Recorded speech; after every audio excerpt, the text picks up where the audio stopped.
Listen in to the forum at St. James Church. Today, our Big Question series continues. Good morning, everybody. Can you hear me? Yes. Okay, good. So today's big question is, does God answer prayers? Yes. It's a big question, very big question. Can I have a show of hands? Who thinks that's true? Okay. And who's not sure about that? Okay, well, you're right not to be. That's a perfectly good thing not to be too sure. So I think let's start with each table having some conversation together about that question, does God answer prayers? Share what you have to say, and then when we're in about 10 minutes, we'll ask someone at your table or assign someone at your table to share with the rest of the room. So go ahead. Does God answer our prayers?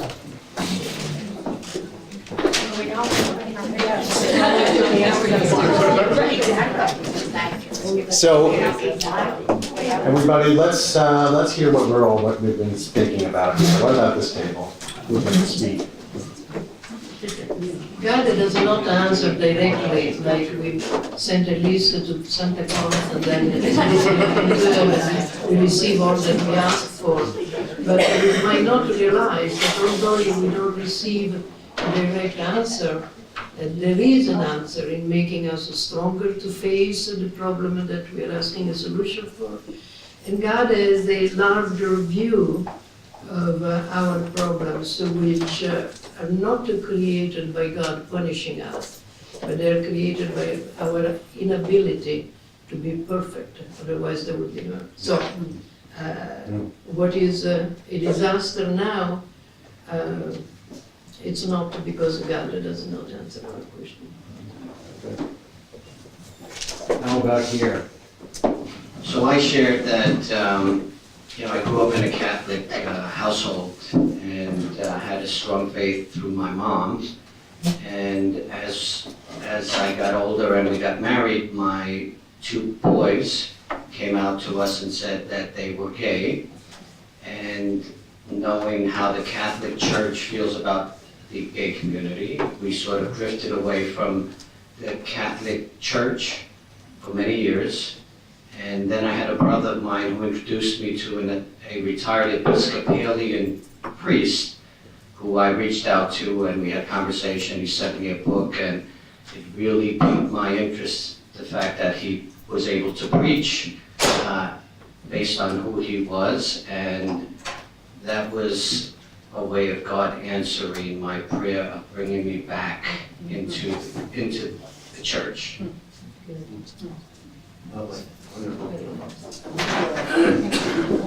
How about here?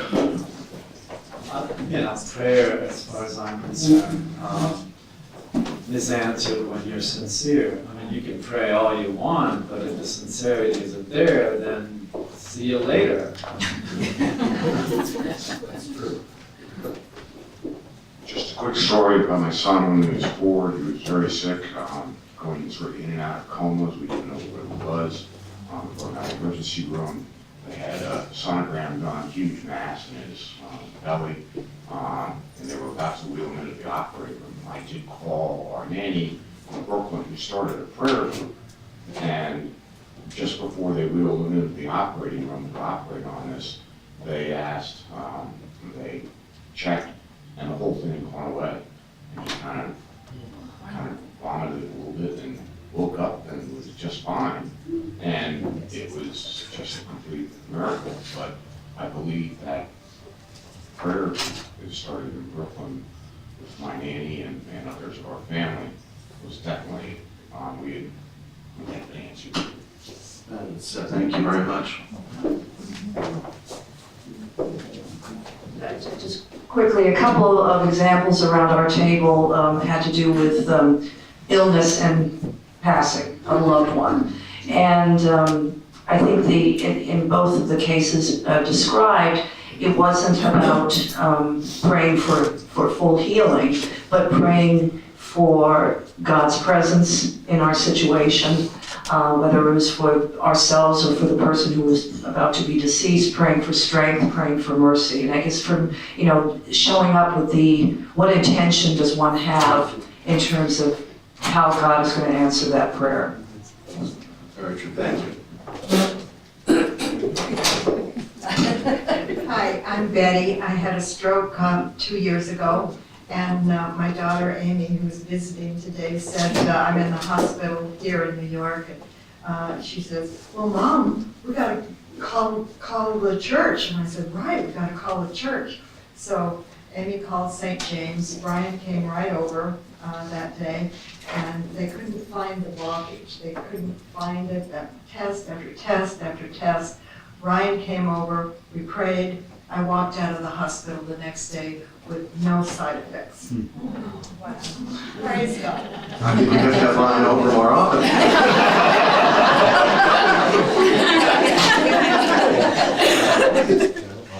Yeah, and I guess one of the things that came out is that we talked that if you don't believe in prayers, then you live a life that's hopeless. And that is, we should be living a life of faith. And so that's the belief that if we pray, our prayers will be answered. And the other thought is that sometimes we don't get what we want, but we get what we need. And that's also the prayers that we understand why God gave us what we have and appreciate those blessings. Thank you so much. So, I think the question, does God answer prayers, it's a good question, but in some ways it's kind of the wrong question. I think it's assuming one thing and one thing only, that our prayers are petitions, or intercessory prayers, which are wonderful and fantastic and necessary for us. But the larger context is really, what is prayer? I was reading something the other day, so, you're asking God for this, that, and the other thing, and it's treating God like a vending machine. Your prayer is your nickel, and then you press a button, the thing doesn't fall down, you're mad at God. So that's not what he's inviting us into. What would you say? How would you define prayer? What would you say it is? Dialogue with God. Dialogue with God, yes. Mm-hmm. Praise. Say that again? Praise. Mm-hmm. Grace. Fabulous. Is recognizing that we have a something in ourselves which makes us look for God, recognize God, and hope. Mm-hmm. It's a proof of faith and hope. A sort of an inborn, inner sense of that relationship. Mm-hmm. Thanksgiving, yes, that's the best. For me, it's admitting I'm not in control. Admitting you're not in control. Yeah, we are not in control. Just keep that always in mind, because we're not. It's also a gate to consciousness. A gate to consciousness. Say more about that. Well, when you're praying, you're a little bit more in touch with what's happening, and I think that's what it is. Yeah. Meditation. It's related to meditation. It is related to meditation. I think that was getting back to what I was going to say, which is that my prayer is centers me. It's sort of like God centers me and brings me back. Mm-hmm. Also an opportunity to ask for forgiveness and That's a true. chance to try again. Yeah. Very good. It's communication and intimacy with God. It's on a deeper level than our earthly people. I mean, if we don't talk to our spouse or anyone in our community, it's sort of isolating them and not very kind and loving on our part. So it's a part of bringing God into my daily life. So true. But almost everything that anybody in the room has mentioned involves some personal petition relating to a personal situation. My mother is sick, et cetera, et cetera. But prayer, as you point out, has a much broader scope. And suppose that instead of praying for my mother to get better, I'm praying for world peace. Yeah. Now, whether that gets ours or not, I don't know. Mm-hmm. I've used the image of a river. You never step in the same river twice. You know, some days it's choppy, but the river's always there. All we have to do is step in. Yeah.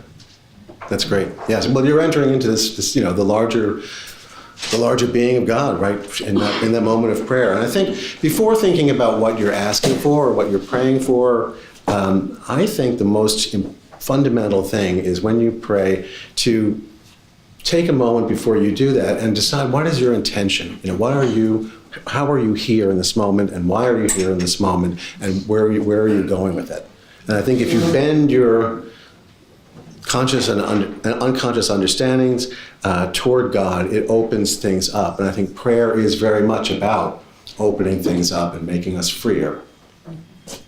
And another key component that for prayer is to come before God with humility. And we don't always know, what humility means. It seems like something that you don't stand up for yourself and people walk all over you. But humility is really the acknowledgement that you are not in control. And so you're just bringing yourself before God, and that's all you've got. So I think it's all about relationship. It's about sharing. You can bring before God anything. If you read the Psalms, I mean, they're not shy. They're angry, they're upset, they're murderous, you name it. Heartbroken, happy. So it can all be brought to God. The Book of Common Prayer defines prayer as prayer is responding to God by thought and by deeds, with or without words. So that opens the field up a little bit too, So what you're actually doing can be a form of prayer, and that goes back to your intention. That's the fundamental ground. So I think that what happens to us is that we start off with intercessory prayer as kids, and that's the only way our parents can really tell us, what this prayer thing might mean. It helps them to, you get into a habit of it, and then a child's mind sort of thinks in black and white. But I think that we have to come at it in a different way with a different kind of expectation. I think my favorite example of that and coming to God in complete humility is Jesus in Gethsemane. It would be your will, let this cup pass from me. And the cup doesn't pass. And that yet, and nevertheless, the next day, he's on the cross and he says, Lord, forgive them, they know not what they do. So his relationship is unbroken. So I think your will be done is a key way to come before God, and if you can, sometimes you can't, but that's being open to possibilities beyond your knowledge or understanding is a pretty important thing for us as Christians. And so there are different types of prayer. There's intercessory prayer, as we just said. There's silent and contemplative prayer, which we have here several times during the week. There is praying the daily office, which is 5 prayers, worship services a day that the monastic communities have brought into Christianity. And we do morning and evening prayer every day here on the weekdays. And that is a fabulous way to center yourself in the morning, come back in the evening, and see what happened. And I think that we are by nature forgetful, so we need to turn and turn and turn again to God. And so coming before God in structured prayer like that is one way that we keep that God before us. And in the monastic version of this, it's 5 times a day, so it's a constant thing, as we're punctuated by work, which becomes prayer too. How many people here have been on a monastic retreat? Ooh, quite a few. Great, wonderful. We'll be organizing some from St. James in the fall. I also want to say, if you don't own a Book of Common Prayer, you should get one, because the Book of Common Prayer is a fabulous resource. All sorts of prayers are in there for all sorts of occasions. And then it also has areas for you to do your own. You can do the daily office on your own. You can do an abbreviated version of it. But it's a tool for prayer, the whole thing. So I think that how many people here have a prayer practice, a regular practice of prayer? Quite a few. Good, great. Because it's like going to the gym. I mean, if you go once, that's great. But if you do it on a regular basis, you get stronger. It takes time and patience. And we can start out small. It doesn't have to be a great big thing, but it is really important to actually practice. It takes some time on a regular basis to pray. Matt, Catherine has a question. Yes, Catherine.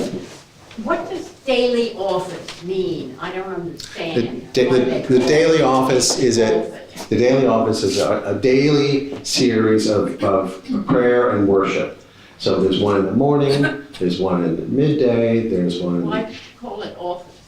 well, because it's I'm not, I used to know the answer to that question. It's an activity. Yeah, it's an activity. It's a kind of archaic word, So and it has Latin origins, but that's what it is. It's a great fruit of going on retreat, because you're doing this throughout the day, and that's not my habit.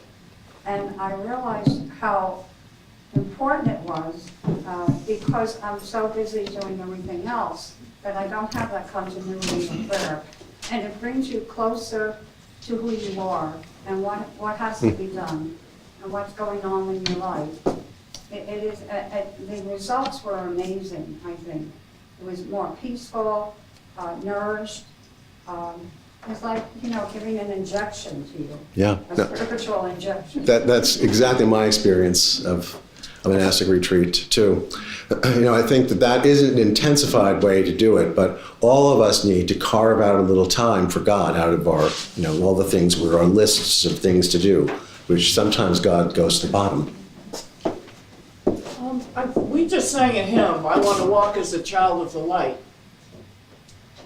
We could say, I want to live as a child of the light, and I believe that is what prayer is. It's a life lived in Christ, in doing and all the things. I don't think it's all the amount of time you spend on your knees or with a book, but that's just me. I'm an S, so I'm not very good. Well, it's everything. I mean, God is in everything, and everything we do can be brought to God and made something holy. And everyone has their own way of going about this. Some people can't take contemplative prayer is like a torture. Can't stand it. Will it ever be over? Other people, they just dive into that stream and love it. So you have to pick something that works for you, and they don't always remain the same in the course of your life. Sometimes one works, and another time something else is better. So, yes. A clarification I would like to. We said it's an office in the morning, office in the middle of the day, office in the evening. Is considered good if you don't read the prayers, or you don't say the prayers they are prescribed for the morning and for the evening. For instance, prayer can be an inspiration. I know that I follow very, very constantly the evening prayers. I say the same prayers every evening, but sometimes, instead of repeating the same prayers, I go to read a psalm or a lecture or a passage from the Bible, which is not a prayer, but I believe that is an inspiration, and I hope it is considered a prayer. Well, that connection between prayer and Scripture is an interesting one, because Scripture is the living Word of God, and if we let it, it can transform us. And you have the experience of seeing a text one time and then seeing it another time and seeing a whole different meaning in it, every time you go in there. So it's a living relational thing. That's what prayer is. It's God and us in dialogue. That's it.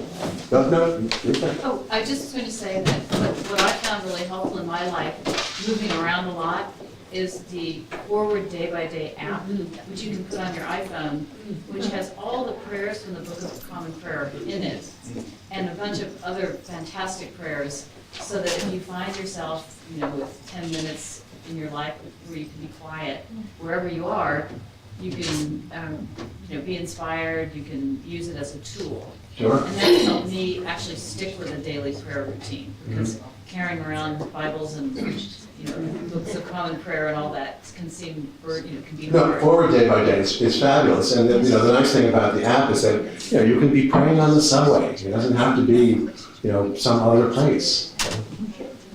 Hold it. Going back to what Catherine asked, Google, the source of all knowledge, says the daily Yes. office is the daily obligation, Yeah. which I think puts it into a difference. Did you ever hear that? The daily office is the root of the intent of the word office is to be representing the idea of obligation. So we're meant to do that daily. We're not meant to do that. Yes. Well, just thought, I was thinking that, the prayer is such a great reminder of how multifaceted and amorphous God can be, and how he's all loving, and besides all loving, he's all knowing and all powerful and all forgiving. And it's just a time to remember that there's someone who encompasses all of these things, and that you have such a direct streamline with them. That's fabulous. Did everyone hear that? What she was talking about is really the key thing I think of all in prayer, and we'll close on this. It's about an encounter with a presence, the presence of God, however that is for you. And every time you pray, that is an encounter with God. You have to know that. It's a holy truth. And so, coming before that presence in whatever way works for you is a very important part of being a Christian person, growing in the love of God and love of neighbor, which is what we're here to do. So, thank you all very much, and let's go upstairs and pray. To learn more about St. James Church, visit stjames.org. That's stjames.org.